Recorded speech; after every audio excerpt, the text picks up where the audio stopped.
wear your old team's gear in this facility, that's disrespectful. That would be like your lady that you have currently wearing her ex stuff. How you feel about that? She's sitting up there with a shirt on that has an ex name, while you taking and feeding and booing her up.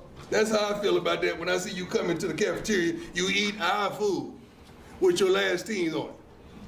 Now, I got to agree with Coach Prime. Now, look, a lot of y'all new players, y'all really about to start messing up the game because, we're in the era where branding and sponsorship is important to any team, organization. You got to be able to enforce that. And the University of Colorado is paying Coach Prime, money to be able to enforce those standards and discipline that will be able to bring, a winning culture to the Colorado Buffaloes. Now, branding and sponsorship is important.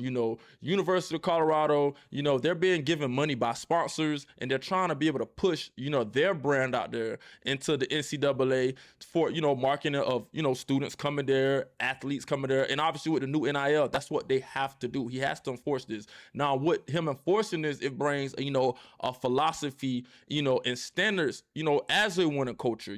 He has to enforce this to be able to bring some type of discipline. Now, with him enforcing this, it's a sense of pride in representing those that black and gold color up there with the Buffaloes, So he has to be able to do this. Unfortunately, it's because it's Coach Prime.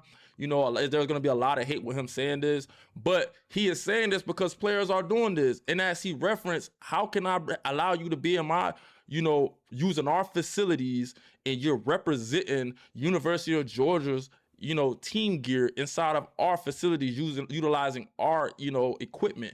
We can't do that. We won't allow it. You have to be able to know that you have to be able to create new memories. You can't do that holding on to the past. Now, get in the comment section. Let me know what you guys think. Was Coach Prime wrong for addressing this, or was he right for addressing this, trying to create a new standard of disciplines and create a winning culture up in Colorado?